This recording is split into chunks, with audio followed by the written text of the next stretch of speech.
बिस्मिल्लाहिर्रहमानिर्रहीम। अस्सलाम वालेकुम डियर स्टूडेंट्स। उम्मीद करता हूँ आप सब लोग खैर वाफियत से होंगे और अल्लाह ताला हम सबको अपने हिफ्ज़ व अमान में रखे। I am Abdul Rahman biology instructor and I warmly welcome all of you students on my YouTube channel, जहाँ पे आप लोगों को एफएससी पार्ट 1 पार्ट 2 के video lectures plus notes solve form के अंदर बायोलॉजी बुक 1 और बुक 2 के, उसके साथ साथ पेपर पैटर्न के हवाले से गाइडलाइंस और एमडी कैट के जो टॉपिक्स हैं उनके वीडियो लेक्चर्स और एमडी कैट के जो रिसेंट पास्ट पेपर्स हैं वो भी आप लोगों के साथ शेयर किए जाएंगे। तो मूव ऑन करते हैं। सबसे पहले biology second year chapter number 15 homeostasis, जो कि लिंक करता है फिजियोलॉजी के साथ। फिजियोलॉजी को बायोलॉजी के अंदर हम लोगों ने स्टार्ट किया था फर्स्ट ईयर के अंदर चैप्टर नंबर 11, और उसके बाद चैप्टर नंबर 11 के बाद 12, 13, 14 वो चैप्टर फर्स्ट ईयर में हम लोगों ने डिस्कस किए थे रेलिवेंट टू फिजियोलॉजी।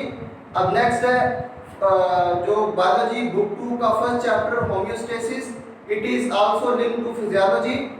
होम्योस्टेसिस को अगर हम लोग डिफाइन करना चाहें वर्डली तो it is the capacity of the body to resist the change that occur in the external environment. External environment के अंदर होने वाली चेंजेस को बॉडी की जो रेजिस्ट करने की सलाहियत है उसको कहते हैं होम्योस्टेसिस। आपकी बुक के मुताबिक अगर इसको डिफाइन किया जाए तो आपकी बुक के मुताबिक जो बुक के अंदर डेफिनेशन है वो ये है कि the protection of the internal body conditions from the harms of the fluctuations that are present in the external environment. तो इस पूरे चैप्टर के अंदर हम दो तरह के एनवायरनमेंट के साथ लिंक रहेंगे। वो होगा बॉडी का इंटरनल और एक होगा एक्सटर्नल एनवायरनमेंट। तो दो तरह के एनवायरनमेंट को इस पूरे चैप्टर में हम लोग डिस्कस करेंगे, internal and external environment.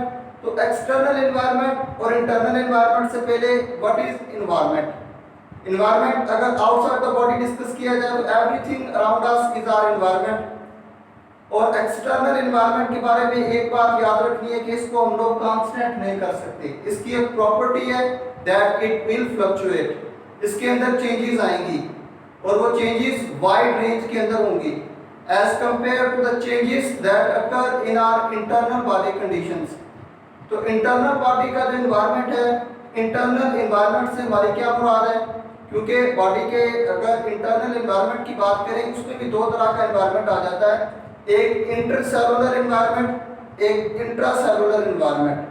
Intercellular environment जो एनवायरनमेंट है उसका मतलब है कि दो सेल्स के दरमियान का एनवायरनमेंट। या इनडायरेक्टली अगर बात करें तो बॉडी के अंदर का जो एनवायरनमेंट है ऑर्गेनिस्मिक लेवल पे जो होम्योस्टेसिस की बात करते हैं उसको कहते हैं इंटरसेलुलर एनवायरनमेंट, और एक है इंट्रासेलुलर जो सेल की बाउंड्री के अंदर का एनवायरनमेंट है, वो एक अलग तरह का एनवायरनमेंट है। उसके अंदर जो फ्लक्चुएशंस हैं वो बहुत ही नैरो रेंज के अंदर होंगी। तो homeostasis is the capacity of the body to prevent the internal environment from the fluctuations that occur in the external environment। तो इसका ये मतलब नहीं है कि इंटरनल एनवायरनमेंट के अंदर बिल्कुल भी कोई चेंज नहीं आएगी या इंटरनल एनवायरनमेंट कोई भी फ्लक्चुएट नहीं करेगा। फ्लक्चुएशंस आएंगी इंटरनल एनवायरनमेंट के अंदर, लेकिन वो नैरो रेंज के अंदर फ्लक्चुएशंस होंगी। इसी को तो हम लोगों ने नाम दिया है maintenance in a narrow range, कि नैरो रेंज के अंदर मेंटेन करना इंटरनल एनवायरनमेंट को। तो अब इंटरनल एनवायरनमेंट का कौन सा वो कंपोनेंट है जो चेंज हो सकता है as compare to external environment. तो ये दोनों तरह के एनवायरनमेंट लिंक करते हैं एक दूसरे के साथ। इन दोनों एनवायरनमेंट का आपस में कनेक्शन है। एक्सटर्नल एनवायरनमेंट के अंदर अगर कोई चेंज आएगी तो उसका जो इफेक्ट होगा वो इंटरनल एनवायरनमेंट पे लाजमी तौर पे देखने में आएगा। लेकिन जो इंटरनल एनवायरनमेंट है वो अपने आप को मेंटेन भी कर रहा होगा in a narrow range. Narrow range के अंदर फ्लक्चुएशंस आएंगी इंटरनल बॉडी कंडीशंस के अंदर। तो अगर temperature outside the environment change हो रहा है तो इंटरनल बॉडी टेम्परेचर भी चेंज होगा उसके हिसाब से, लेकिन ये चेंजेस अगेन किस में होंगी, इन अ नैरो रेंज। अगर एक्सटर्नल एनवायरनमेंट बढ़ के चला गया है वो 49 पे या 50 पे, तो उसके कंपैरिजन में जो एक्सटर्नल एनवायरनमेंट अगर ह्यूमन की बॉडी के केस में बात करें जो कि 37 पे मेंटेन किया हुआ, 37 डिग्री सेंटीग्रेड पे, तो वो उसके अंदर जो फ्लक्चुएशन इन नैरो रेंज की बात करें तो वो 36.8 से 36.8 डिग्री सेंटीग्रेड से लेकर 37.8 डिग्री सेंटीग्रेड जो आपकी बुक के मुताबिक, और इसी चैप्टर में जब थर्मोस्टेट और थर्मोरेगुलेशन की बात करेंगे वहां पे ये बात डिस्कस करेंगे कि 37 डिग्री सेंटीग्रेड जो कि इंटरनल बॉडी टेम्परेचर है उसके अंदर अगर फ्लक्चुएशन आए तो वो 36.8 या 37.8 जो कि अपर टेम्परेचर है इसके दरमियान बॉडी टेम्परेचर को क्या किया जा रहा होगा, मेंटेन किया जा रहा होगा। तो एक्सटर्नल एनवायरनमेंट के अंदर फ्लक्चुएशन आई, वो फ्लक्चुएशन किस में थी, टेम्परेचर में, तो उस टेम्परेचर को with in the body maintain किया गया इन अ नैरो रेंज। तो उसके बाद अगर वाटर एंड सॉल्यूट के अंदर चेंज आ रही है एक्सटर्नल एनवायरनमेंट के अंदर, आप ऐसे एनवायरनमेंट में मौजूद हैं जहां पे हवा के अंदर जो मॉइस्चर है या जो वाटर लेवल है वो बिल्कुल कम है, वाटर वेपर्स वो बिल्कुल कम है। फॉर एग्जांपल वो 10%, वो 15%, वो 20% है एक्सटर्नल एनवायरनमेंट के अंदर।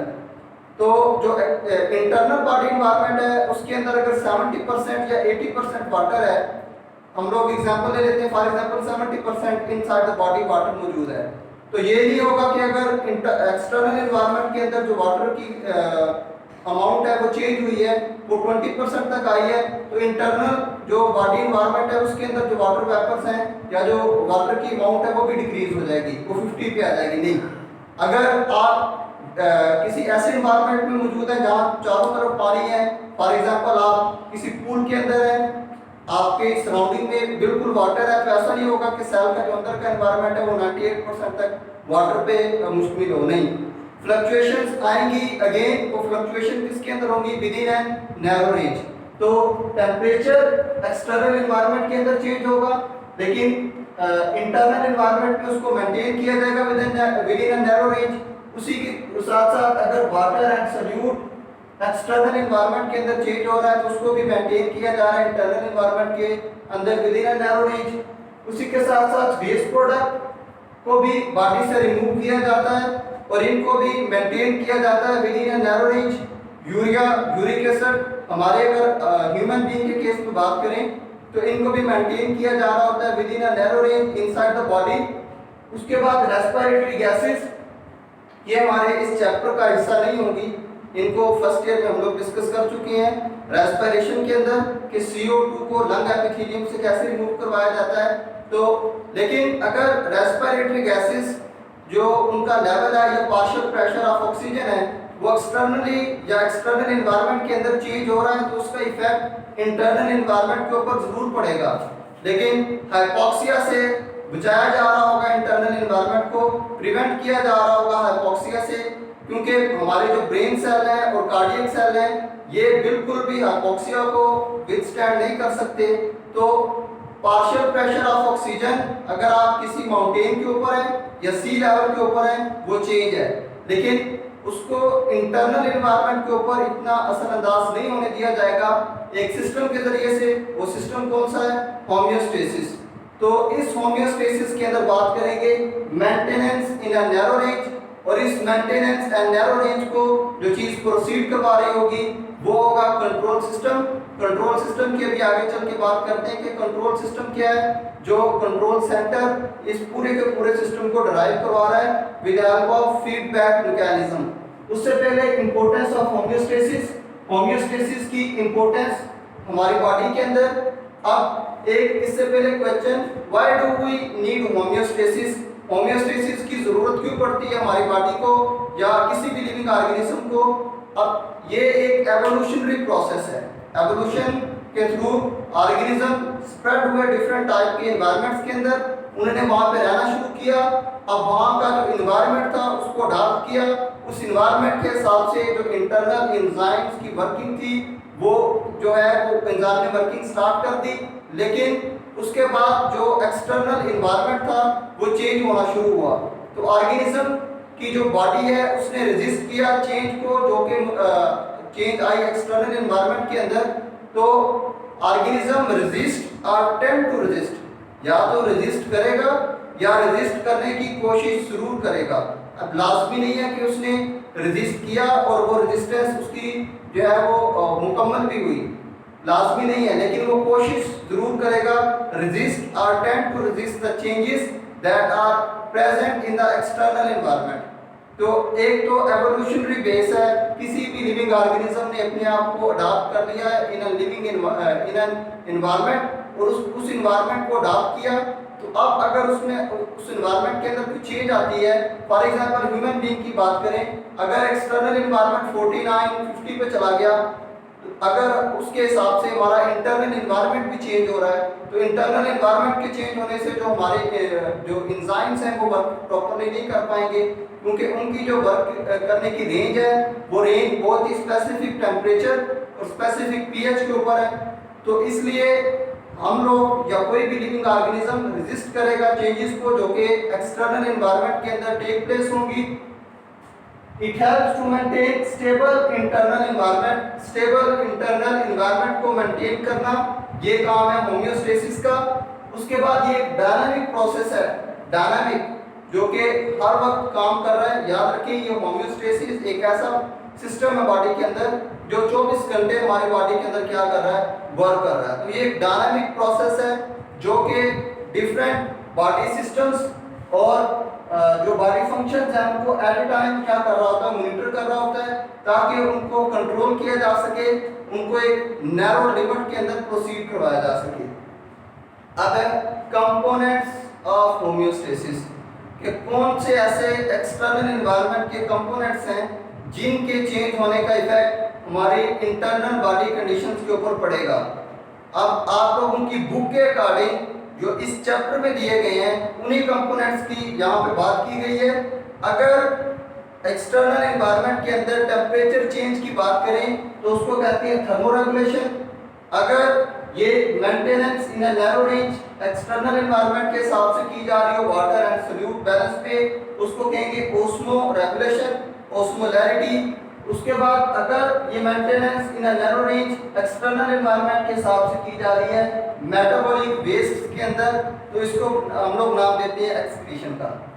ये तीनों एक अलग से कंप्लीट डिस्कशन है और कंप्लीट चैप्टर्स हैं, लेकिन आप लोगों की बुक के अंदर एक ही चैप्टर के अंदर इन तीनों टॉपिक्स को डिस्कस करेंगे। रिमेनिंग इस पूरे चैप्टर के अंदर जो डिस्कशन होगी वो related to osmoregulation, related to excretion and related to thermoregulation होगी। लेकिन उससे पहले एक है ओवरव्यू हमारे पास के cell as an open system, या दूसरे लफ्जों में लेवल्स ऑफ होम्योस्टेसिस, के होम्योस्टेसिस के लेवल्स, होम्योस्टेसिस कितने लेवल्स के ऊपर प्रोसीड हो सकती है। होम्योस्टेसिस एक ऑर्गेनिज्मिक लेवल के ऊपर प्रोसीड हो रही है, एक है सेलुलर लेवल। दोनों लेवल के ऊपर होम्योस्टेसिस प्रोसीड हो रही है। सबसे पहले ये जो एक्सटर्नल एनवायरनमेंट के अंदर फ्लक्चुएशन नजर आ रही है, these fluctuations are in wider range. ये फ्लक्चुएशन वाइड रेंज के अंदर है, लेकिन ये नजर आ रहा है कंट्रोल सिस्टम हमारी बॉडी के अंदर, कंट्रोल सिस्टम जो कि एक्सटर्नली प्रेजेंट लार्ज फ्लक्चुएशंस को इनसाइड द बॉडी रिस्ट्रिक्ट करेगा, उसको रेजिस्ट करेगा, उन चेंजेस को बॉडी के अंदर जो डिफरेंट एंजाइम्स काम कर रहे हैं या बॉडी के अंदर के जितने भी सिस्टम्स हैं उसके ऊपर असरअंदाज नहीं होने देगा। तो कंट्रोल सिस्टम प्रिवेंट करेगा जो एक्सटर्नली चेंजेस हैं उनको इंटरनल बॉडी कंडीशन के ऊपर असरअंदाज होने से। तो अगर वो चेंजेस सेलुलर लेवल के ऊपर डिस्कस करें तो उसको कहेंगे इंट्रासेलुलर एनवायरनमेंट, और इंट्रासेलुलर एनवायरनमेंट एक बहुत ही प्रिसाइज एनवायरनमेंट है, क्योंकि यहाँ पे काम करना होता है एंजाइम्स ने, डिफरेंट एंजाइम्स, और enzymes are temperature and pH specific. उनके अंदर जो चेंज है वो काबिल कबूल नहीं होती, और वो अगर उनके अंदर कुछ चेंज आए उनके टेम्परेचर या पीएच के अंदर तो वो अपनी वर्किंग क्या कर देते हैं, स्टॉप कर देते हैं। तो कंट्रोल सिस्टम ये एक इंटरनल एनवायरनमेंट, और इसको कहेंगे ऑर्गेनिज्मिक लेवल के ऊपर। और हमारे पूरे चैप्टर के अंदर जो बात की जाएगी वो ऑर्गेनिज्मिक लेवल के ऊपर होम्योस्टेसिस की जाएगी। सेलुलर लेवल पे होम्योस्टेसिस को हम लोग डिस्कस नहीं करेंगे। तो जो ऑर्गेनिज्मिक लेवल या जो एक्स्ट्रा सेलुलर एनवायरनमेंट, अब याद रखिए इसको मिक्स नहीं करना, एक्सटर्नल एनवायरनमेंट दूसरा है एक्स्ट्रा सेलुलर इन्वायरमेंट या जो बॉडी का इंटरनल इन्वायरमेंट है। इंटरनल इन्वायरमेंट को हमने दो टाइप्स में डिवाइड किया था अभी कि जो इंटरनल इन्वायरमेंट है एक होगा इंट्रासेलुलर, एक इंटरसेलुलर। जो इंटरसेलुलर इन्वायरमेंट है उसके अंदर ब्लड सर्कुलेट कर रहा है ओवरऑल द बॉडी। तो ब्लड के अंदर जो पीएच है, जो ब्लड का टेम्परेचर है, उसकी बात की जाएगी ऑर्गेनिज्मिक लेवल के अंदर जो होम्योस्टेसिस है। और एक सेल के अंदर का एनवायरनमेंट है जिसको बाउंड किया हुआ है सेल मेम्ब्रेन ने। तो ये सेल मेम्ब्रेन लाजमी रेजिस्ट करेगी बाहर आने वाली चेंजेस को, चाहे वो चेंजेस टेम्परेचर के अंदर हो, चाहे वो चेंजेस वाटर और सॉल्यूट के बैलेंस के अंदर हो, चाहे वो चेंजेस किसी भी तरह के मेटाबॉलिक वेस्ट की जो चेंजेस हैं वो चेंजेस हों, सेल मेम्ब्रेन रेजिस्ट जरूर करेगी थ्रू कंट्रोल सिस्टम। अब ये एक अलग बहस है कि कामयाब होगी या नहीं होगी इन चेंजेस को रेजिस्ट करने में, लेकिन रेजिस्ट ये लाजमी तौर पर कर रही होगी जो एक्सटर्नली चेंजेस आ रही हैं किसी भी एनवायरनमेंट के अंदर। तो ये एक ओवरऑल व्यू के सेल कैसे वर्क कर रहा है as an open system. Open system के अंदर अगर एक्सटर्नली कोई चेंज आ रही है तो उसको दो लेवल पर रेजिस्ट किया जा रहा है, एक है ऑर्गेनिज्मिक लेवल, एक है सेलुलर लेवल। दो लेवल्स के ऊपर कंट्रोल सिस्टम मौजूद हैं और ये कंट्रोल सिस्टम रेजिस्ट करेंगे चेंजेस को जो कि आ रही हैं एक्सटर्नल एनवायरनमेंट के अंदर। अब है control centre. What is control centre? तो अगर कंट्रोल सेंटर की बात की जाए तो कंट्रोल सेंटर एक फिजिकल सिस्टम में, फिजिकल सिस्टम जो हम लोग देखते हैं, एक कंट्रोल सेंटर लिविंग ऑर्गेनिजम्स के अंदर काम कर रहा है। तो इन दोनों तरह के कंट्रोल सेंटर की हम लोग बात करते हैं कि ये कंट्रोल सेंटर क्या है और कैसे बॉडी के जो इंटरनल एनवायरनमेंट है इसको एक नैरो लिमिट के अंदर प्रोसीड करवा रहे हैं।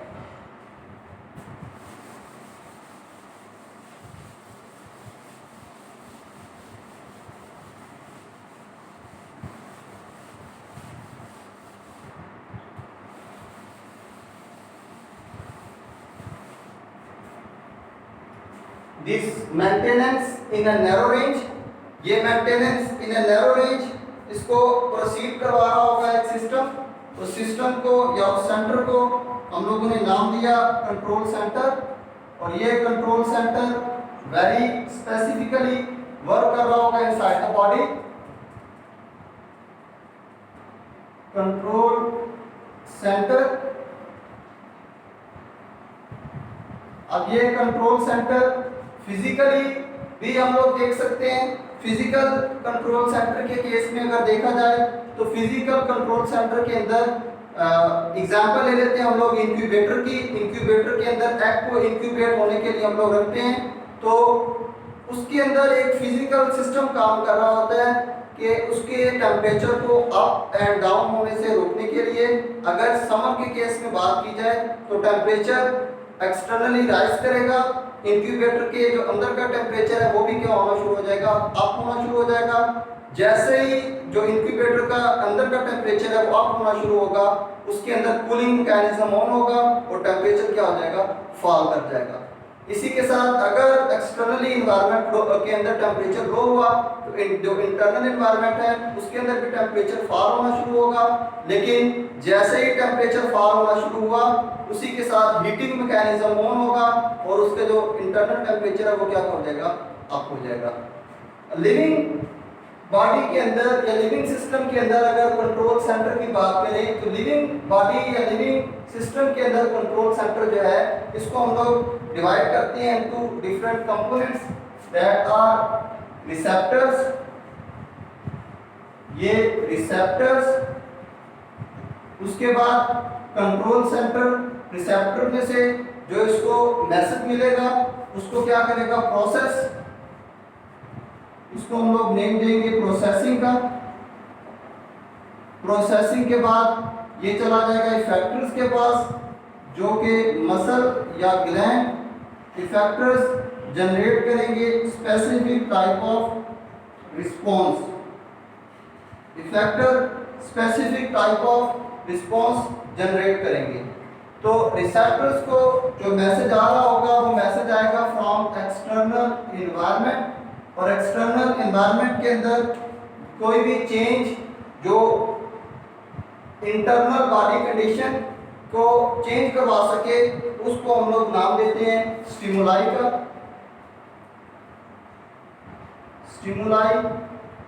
Stimuli is any change in the external environment that is detected by these specific type of receptors। वो चीज एक्सटर्नल एनवायरनमेंट की जिसको ये रिसेप्टर्स डिटेक्ट करें उसको हम लोग नाम देंगे स्टिमुलाई। अब इस कंट्रोल सेंटर की भी वर्किंग को मॉनिटर किया जा रहा होता है through a process, through a system that is known as feedback mechanism. Feedback mechanism एक ऐसा मैकेनिज्म जो कि इनडायरेक्टली मॉनिटर कर रहा होता है चेंजेस को जो कंट्रोल सेंटर बॉडी के अंदर लेके आ रहा है।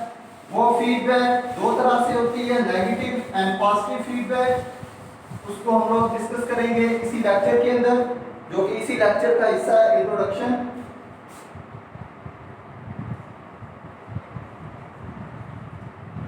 फीडबैक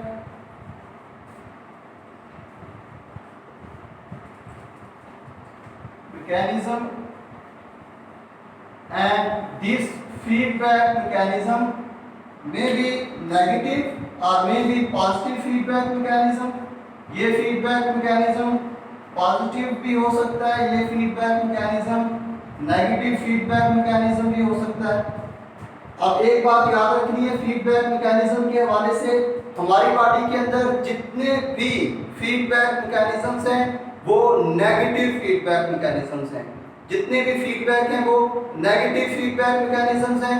पॉजिटिव फीडबैक मैकेनिज्म की बात जस्ट दो जगह पे हम लोग करते हैं, एक पार्चुरेशन या बर्थ के लेवल पे, दूसरा जो फीडबैक मैकेनिज्म है उसकी हम लोग बात करते हैं during the Suckling action of the baby, कि जब बेबी सकलिंग एक्शन परफॉर्म कर रहा होता है वहां पे भी क्या होती है पॉजिटिव फीडबैक मैकेनिज्म। उसके अलावा बॉडी के अंदर जितने भी फीडबैक मैकेनिज्म हैं वो नेगेटिव फीडबैक मैकेनिज्म। अब नेगेटिव फीडबैक मैकेनिज्म अगर कॉमन एग्जांपल में देखें, अगर कोई फीडबैक नेगेटिव आ रहा है तो क्या किया जाता है, उस काम को रोक दिया जाता है या उसको अल्टर कर लिया जाता है। पॉजिटिव फीडबैक मैकेनिज्म का क्या मतलब होता है, पॉजिटिव फीडबैक कि अगर किसी काम की फीडबैक पॉजिटिव आ रही है तो वो काम क्या हो जाएगा, अनाउंस कर दिया जाएगा। सेम एज हमारा जो इंटरनल एनवायरनमेंट है या इंटरनल बॉडी की फंक्शनिंग है वो भी दो तरह के फीडबैक के ऊपर काम कर रही होती है। नेगेटिव फीडबैक को हम लोग डिस्कस कर देते हैं। Negative feedback for example temperature के चेंज की हम लोग बात कर लेते हैं कि टेम्परेचर इंटरनली चेंज हुआ, टेम्परेचर हो गया लो हमारी बॉडी का, उस लो टेम्परेचर को डिटेक्ट किया स्टिमुलाई ने कि जो एक्सटर्नल एनवायरनमेंट है उसके अंदर टेम्परेचर क्या कर गया, फॉल, लो टेम्परेचर। अब ये लो टेम्परेचर रिसेप्टर्स इसको डिटेक्ट करेंगे, रिसेप्टर्स मैसेज भेजेंगे कंट्रोल सेंटर के पास, कंट्रोल सेंटर इसको क्या करेगा, प्रोसेस करेगा, और प्रोसेस करने के बाद मैसेज आएगा इफेक्टर्स को, और इफेक्टर्स इस केस के अंदर हम लोगों ने कहा दो तरह के इफेक्टर्स में भी मसल्स, इफेक्टर्स मसल्स भी हो सकती हैं और इफेक्टर्स ग्लैंड्स भी हो सकते हैं। तो अगर मसल्स के पास मैसेज आएगा तो मसल जो टाइप ऑफ चेंज लेके आएंगे वो होगी शीवरिंग थर्मोजेनेसिस। अगर ग्लैंड के पास मैसेज आएगा तो ग्लैंड जो एक्शन जनरेट करेंगे वो होगी नॉन शीवरिंग थर्मोजेनेसिस। तो अल्टीमेटली जो इसका रिस्पॉन्स आएगा वो रिस्पॉन्स क्या होगा, एलिवेटेड या increase body temperature, body temperature increase कर जाएगा।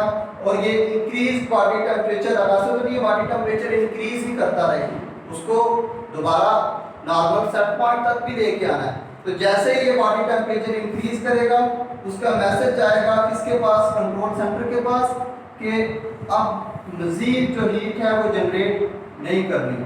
यहाँ पे जो मैसेज आएगा वो होगा नेगेटिव फीडबैक की फॉर्म में, और कंट्रोल सेंटर को जब भी नेगेटिव फीडबैक का मैसेज आएगा उसका मतलब होगा कि उस स्पेसिफिक टाइप ऑफ एक्शन जो स्टार्ट किया था उसको क्या करवा देना है, शट डाउन। अब ये था नेगेटिव फीडबैक के केस में। अब अगर ऐसा है कि टेम्परेचर इंक्रीज कर गया, टेम्परेचर को दोनों तरह से दोनों पैरामीटर से देख लेते हैं। पहले टेम्परेचर क्या किया था, फॉल अब टेम्परेचर क्या कर गया, elevate temperature normal set point से, जैसा कि आजकल समर है टेम्परेचर इंक्रीज कर गया, मैसेज आएगा स्टिमुलाई है इंक्रीज टेम्परेचर, उसको डिटेक्ट करेंगे रिसेप्टर्स, इंक्रीज टेम्परेचर को डिटेक्ट करेंगे रिसेप्टर्स, और ये रिसेप्टर मैसेज भेजेंगे कंट्रोल सेंटर के पास, कंट्रोल सेंटर प्रोसेसिंग करेगा, प्रोसेसिंग के बाद मैसेज आएगा इफेक्टर्स के पास जो कि अगेन मसल या ग्लैंड्स। तो ग्लैंड्स कौन से होंगे इस केस में, स्वेट ग्लैंड्स जो स्वेट प्रोड्यूस करेंगे, और स्वेटिंग के बाद इवेपोरेशन, और इवेपोरेशन क्या करेगी, इवेपोरेटिव कूलिंग काज करेगी, या मसल्स के पास मैसेज आएगा कि इस प्लेस से मूव करें किसी दूसरी प्लेस की तरफ, तो ये भी क्या होगा, बॉडी का रिस्पांस होगा। तो रिस्पांस जो अल्टीमेटली आएगा यहाँ से वो क्या होगा, डिक्रीज बॉडी टेम्परेचर, और ये decrease body temperature once again क्या कर देगा, शट कर देगा दिस कंट्रोल सेंटर। ये थी positive feedback mechanism, sorry negative feedback. अब है positive feedback. Positive feedback in case of parturition या बर्थ, उस केस में अगर मैसेज जा रहा है स्टिमुलाई और वो मैसेज जा रहा है रिसेप्टर्स के पास, तो उस केस में कंट्रोल सेंटर जो मैसेज भेजेगा, कंट्रोल सेंटर जो डिटेक्ट करेगा वो मैसेज भेजेगा मसल्स के पास, और मसल्स यहाँ पे होंगे स्मूथ मसल्स। स्मूथ मसल्स कौन से होंगे, एंडोमेट्रियम के, एंडोमेट्रियम के स्मूथ मसल्स, उनको मैसेज क्या मिलेगा, कंट्रैक्ट करना। मसल्स क्या करेंगे, कंट्रैक्ट करेंगे। तो इन मसल के कंट्रैक्शन के केस में जो रिस्पांस जनरेट होगा, स्पेसिफिक टाइप ऑफ रिस्पांस, वो रिस्पांस होगा डायलेशन ऑफ सर्वैक्स, डायलेशन ऑफ सर्वैक्स। और होना तो यूं चाहिए था नेगेटिव फीडबैक की तरह के, ये जो रिस्पांस जनरेट हुआ है ये शट डाउन कर दे कंट्रोल सेंटर को, लेकिन ऐसा नहीं होता। ये क्या करता है, पॉजिटिव फीडबैक मैकेनिज्म के थ्रू एनहांस करता है इसी डायलेशन ऑफ सर्वैक्स को। ये था दो तरह का फीडबैक मैकेनिज्म, और एक ओवरव्यू होमियोस्टेसिस के हवाले से फर्स्ट लेक्चर चैप्टर नंबर 15 का। उम्मीद करता हूँ कि आपको इस लेक्चर की समझ आई होगी। अगर आप लोगों को कोई भी स्किल क्यूरी है तो आप लोग कमेंट सेक्शन के जरिए पूछ सकते हैं। नेक्स्ट लेक्चर में इंशाल्लाह डिस्कस करेंगे ऑस्मो रेगुलेशन को, osmo regulation in different type of environments. Thank you.